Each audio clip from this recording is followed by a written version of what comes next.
Hello everyone, watching and listening. We're here for episode 17, an hour long, the finale of the Exodus seminar. And we're going to reflect on the entire voyage and discuss ex hodos, the way forward. And so I'll summarize where we've been and the story as a whole. So the story is, it's an existential tale, I would say, of the dynamic between too much order and too much chaos. That's a way of thinking about it, an exploration of proper governance. And the story begins with the Israelites in captivity as slaves to a tyrant. And I would say to some degree, insofar as we've fallen out of favor or concordance with our tradition, we're all the slavish children of tyrants. Sometimes that's the external tyrant, sometimes that's our own tyrant. And so the story is true psychologically and sociologically at the same time, and that gives it kind of an eternal truth.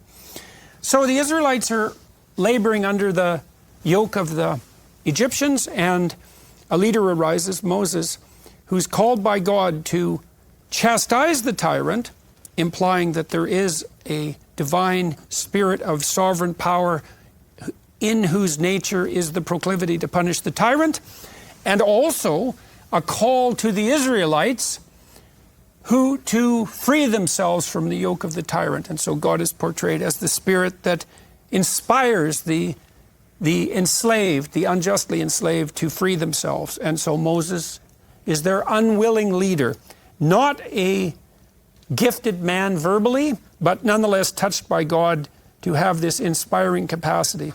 And he is enjoined by God to stand up against the tyrant and to tell him, the Pharaoh, that unless his people are let go, all hell is going to break loose, which it does in the form of a multitude of plagues, which we analyzed in some detail, plagues that destroy both the present of the Egyptians and their future in the last plague, the death of the firstborn. The Israelites are then sent out into the desert by the Egyptians, who are finally terrified by the God their sorcery cannot duplicate. And in a last-ditch attempt to establish their tyrannical sovereignty, they decide to kill the Israelites and end up drowned in the Red Sea. And then the Israelites have escaped from the tyrant. And this is where the story, I think, becomes even more realistic. It's so profoundly and remarkably and surprisingly realistic, because it's easy for naive people to think that once you've escaped from the tyrant, you're scot-free. And the scot-freedom is you can do whatever you want, whenever you want. But it turns out that's the desert. And so Exodus story juxtaposes two extremes at the top and the bottom of human life, you might say. And one is an extreme of order, and that's tyranny, but the other is an extreme of chaos, and that's this desert-like freedom where, sure, you're free, but where are you going, and which way is up, and can you do anything at all? And you're lost, and the Israelites are lost in the desert, and it's not pleasant, and it's not even obvious that it's better than the tyranny. And so they get all whiny and squawky and complain, and they're miserable and lost, and then they fall prey to the temptation to elevate Moses to the role of Pharaoh, and he almost falls prey to the temptation to become that. He sits as their judge.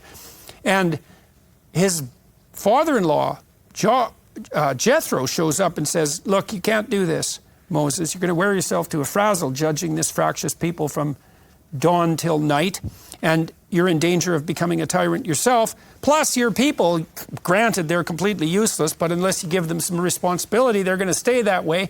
So Jethro introduces the principle of what comes to be known as history progresses as subsidiarity. And it's so cool, and I didn't really understand this about the text, is that not only does the text interrogate the nature of tyranny and its proclivity to double down, and the nature of slavery and the probability that that will be accompanied by a kind of craven, resentful, cowardly murmuring and bitterness, but it also lays out the archetype of ordered freedom as the antithesis to the tyrant and to the chaos of the desert. And the ordered freedom is like a hierarchy of intermediation between that which is in the highest place and the people themselves. And it involves the construction of a hierarchical structure of responsibility. And that's the true antithesis to the tyrant, and it's the solution to the problem of the Tower of Babel, and it's the solution to the problem of how to make the infinite manifest in the finite without having the infinite wreak havoc on the finite. And I didn't know that really before we walked through this seminar, and it's so illuminating to understand that that's the basis of the idea of good governance, both conceptually and practically. So that's ridiculously interesting and cool. And so the principle of subsidiarity is established. Moses gets the laws. They're a little too intense, and the Israelites immediately fall prey to their fractiousness and start to worship idols. And that means they lose faith in the spirit that has guided them out of tyranny and into the desert. And the covenant is then, the tablets are broken, the covenant is reestablished with a bit less divine force, you might say, although it's also prolonged. And then they fall prey to all the temptations of an established state. They become lustful, and what that means in this situation is, well, they're kind of secure, and they got their subsidiary structures in place, but now they cultivate their own longings, and they invent privations, and they transform themselves into pathetic victims, even though they have absolutely no reason to do so, and that shakes the state to its foundation. And they move forward still to the degree that they can, motivated by the vision of the promised land, but that falls apart too, and they become faithless. And so God nonetheless keeps his covenant with them. This is something I found particularly interesting about the text too, and I didn't understand this exactly. So, you know, modern people they'll dismiss the idea of a covenantal relationship, the idea that you actually have a personal relationship with God. That's just obviously the most primitive of superstitions. But you know, what's so interesting about this text is that it insists, psychologically speaking, that the proper polity is to be modeled after the idea of a relationship, and a relationship of sacrifice and bargaining, and that if you organize yourself properly psychologically and socially, it's as if you're developing a relationship. That's the right metaphor. It's relationship. It's not contractual subjugation. It's not abiding by a set of rules or even a set of principles.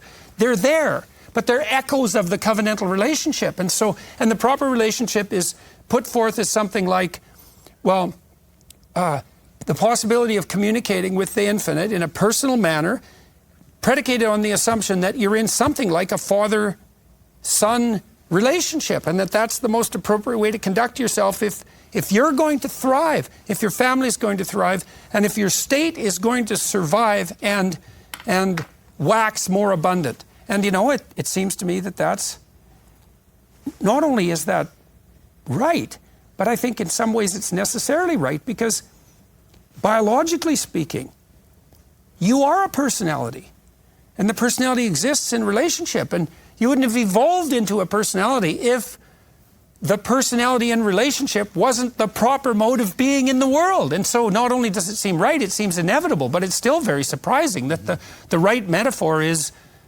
covenantal relationship. And then this absurdly optimistic assumption that not only is this a covenantal relationship that's personal with something that's best characterized as a spirit, even with human qualities, but that's the necessary foundation for a state that's neither tyranny nor chaos. I mean, that's something. That's an utterly revolutionary idea. And I think its revolutionary force also struck me walking through this Exodus seminar, because I kind of knew that, but not as explicitly as has been revealed to me as a consequence of this journeying. So that was really something. And the story closes with the death of Moses. He never gets to the promised land, and perhaps none of us do, no matter how remarkably we comport ourselves in this life, and that seems realistic. And the story, as it nears its end, also insists upon the necessity of confronting that which terrifies you and poisons you the most voluntarily, and that's a mode of redemption. It ends with the statement by God that there are rewards for following the covenant and punishments for not doing so, and the rewards are major and the punishments are dire, but that even if you deviate, there's the possibility of return to the relationship, which I think that's about as hopeful a statement as you could possibly hope for. And And we get a good lesson about what constitutes proper leadership out of the story as well. Moses is not a tyrant. He's not self-aggrandizing. He has a proclivity towards narcissism from time to time, but he keeps it damn well under control. And he's always attempting to subordinate himself vertically to God and staying in communication with his people, difficult as that is. And so he's a great model for true leadership. And he's also the person who introduces and abides by, is open to and abides by the principle of subsidiarity. So he's not gathering all the power unto himself, even though that's a temptation from time to time. I think that's brutally realistic and flies in the face of any sort of accusation on the part of, let's say, rationalist atheists that there's nothing to these stories but like a superstitious, what would you say, defense against death anxiety and a post hoc justification for the nature of God. It's like, no, this is pretty brutal and it's pretty realistic. And so it's been extraordinarily fun, and I've learned a tremendous amount, and it's been a privilege and an honor to be part of this. That's for sure. And so, so now we'll find out. We're going to go around the table one by one, and we're going to let everybody reflect on the story and what they've learned, and take the opportunity to say anything they want to say. And James, we'll start with you. Well, thank you, Jordan, and thank you, everyone. I mean, looking back on these 16 episodes, it's impossible to distill everything. I've learned so much, but I think more than that, I've been moved so much. At almost every episode, there's been some moment that has not just sort of illuminated me cognitively, intellectually, but has moved me deeply. And I'm just thinking about the enormous popularity that of the first series, and I wonder, why is that? And I'm just thinking, if this had been a more kind of formal university seminar or a seminar in a seminary, we'd have been looking at the sorts of questions and themes and problems that we just haven't touched on at all. Like, there's a whole guild of scholarship that approaches these texts in a completely different way. Questions of historicity, like did this happen? How did it happen? When did it happen? Is it plausible that it happened?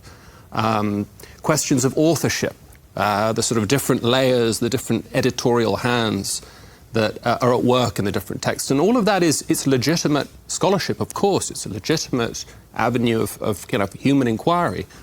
But it's not been our approach. I mean, that approach, I was thinking about this earlier today, that approach tends to generate a kind of a mosaic that doesn't produce a very clear picture. Lots of little different editors, lots of different authors, lots of different schools of interpretation. We've been approaching it as mosaic, capital M, in the sense that we've been approaching it as we've kind of bracketed those questions. We haven't said that it's a false way of doing things, or it's a true way of doing things, but we've kind of done an end run around all of that. We've treated it as mosaic. We've treated it, in other words, as a single, unified vision that stresses story and symbol, and also the third S, the sacred. I mean, this is what's been most interesting and moving for me. We've all got our different confessional commitments. Some of us may not have any confessional commitments at all, but we've approached this text with reverence, and we've been treating it really just very seriously, and we've been open to mining its riches. And I think that is just so important and accounts for the success of the conversations. And maybe to revere a text is to allow it to open itself up to you. I mean, that might be exactly the issue. I think so. So we've seen, on the story side, I mean, it's just that the narrative logic's been brought alive for me by, Greg has been great on the storytelling side, and Jonathan too, and the symbolism, you've brought that out, and Jonathan has too, but also, as I said, we've all got our different commitments, and we've been understanding it through our different faith traditions, as it were. Yeah, now, nobody ever asked the question in the seminar, why are we taking this text seriously, right? That was an a priori commitment, and it's interesting that was the case and that it never came up as an issue, right?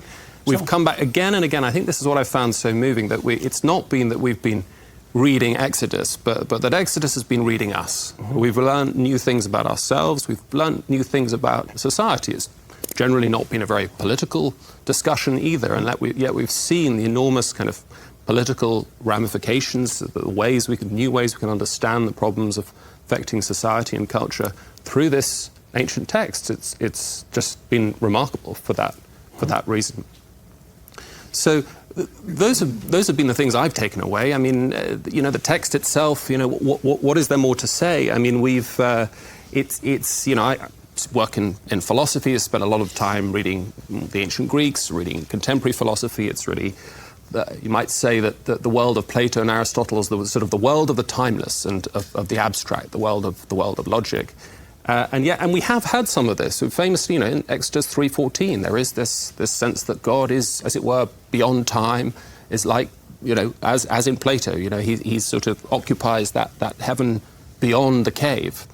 And yet, it's not just that. It's a God who comes down into the cave, who is moved, who shows his compassion, who breaks into history. I think we tend to have this very bifurcated way of thinking about history. I mean, either as random in some sense, or perhaps as determined in the Marxist sense, or as always heading in a particular kind of progressive direction, or we sort of have the kind of timeless logical approach of the rationalists. And what we see here in these texts is a fusion of those two traditions. We see it's got both. We can see, obviously, it's enormous contribution to the Christian intellectual tradition, but we see in it, as it were, glimpses of the Hellenic as well, glimpses of the Greek tradition. And that's been remarkable for me, this idea that for the first time here we see that the idea that history has a direction, but it's not a random direction, it's not fully determined, it takes seriously human freedom, it accommodates human failure, and it unfolds always not just in a kind of random dynamic flux, but against an objective, transcendent standard of the good, of moral order, of political order, and of social order. Mm-hmm. With a tremendous insistence that at its basis, the fundamental order is both good and relational. And personal, and exactly. Personal. Yeah, amazing. Dennis. So I'll say a personal word and then a global word.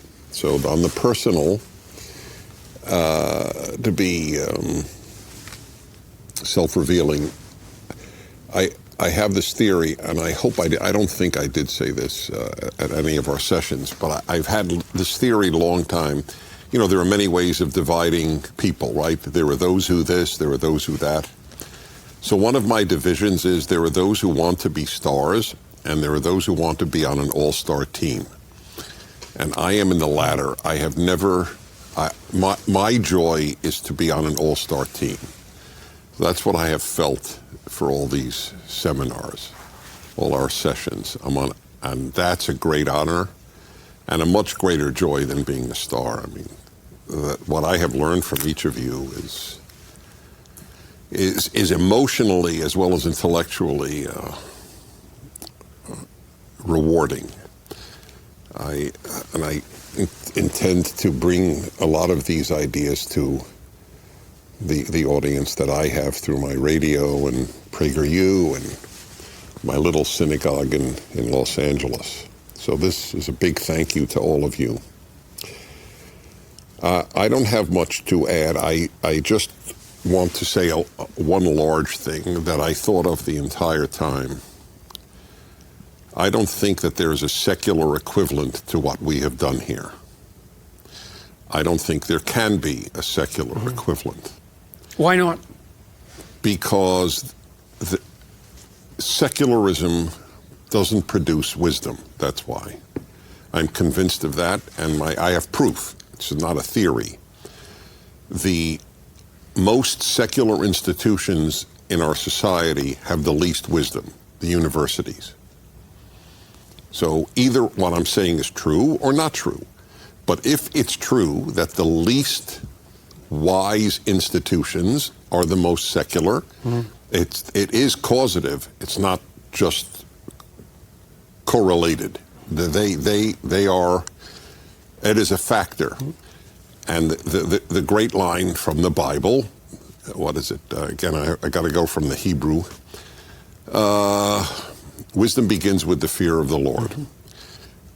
When I was at Columbia, and it's on the internet, I wrote this 25 years ago, how I found God at Columbia. So I was at the Graduate School of International Relations, or International Affairs. And I was already then learning nonsense. Men and women are basically the same. That was already taught to me in the 1970s. And America and Soviet Union, they're just both superpowers. This was not a battle of good and evil or freedom and tyranny. It was two superpowers. I remember the analogy given by my professor, two scorpions in a bottle. So I was learning nonsense, and it was driving me a little crazy. And I never, except once in my life, had an epiphany. I've never had a theophany. God has never appeared to me. I mean, he appears to me in the pages of the Torah, to be honest, but never appeared to me directly in any way. But I had an epiphany. All of a sudden, as I kept asking myself, why is there so much nonsense here from such intelligent people? That phrase, wisdom begins with the fear of God, came to me. I had last said it in second grade in my Jewish school. I had not said it since second grade. And it just came into my brain. And then I realized, oh, there's no wisdom here because there's no God here. I would now even refine it. There was no wisdom there because there was no Bible there. Because there are people who believe in God who are fools. But the Bible is a repository of wisdom. So when I said, I don't think there's a secular equivalent, and you said, what do you mean? That's what I mean. And I want the viewers and listeners to this to understand that. If you've been uplifted by this, tell me what secular equivalent has uplifted you like this has. That's my challenge to the people watching or listening to this. I have summarized my 40 years of broadcasting, and I've said it all 40 years. I have one overwhelming message: the deleterious consequences of secularism. And this has just reinforced that in me. I think, you know, I talked to Douglas Murray about this with Jonathan at one point, and one of the things Murray has been brought to, I would say, kicking and screaming in some real sense, and I would put myself in the same category, is that it seems likely that the secular is inevitably grounded in a narrative. There's no way out of that. It's grounded in a narrative. Now, you can debate about what that narrative is and should be, but I don't think you can debate that it has to be grounded in a narrative. And a narrative is a narrative. If it's to be a narrative, it is a narrative of something approximating relationship. And so I think your argument is technically correct, is that the secular is groundless.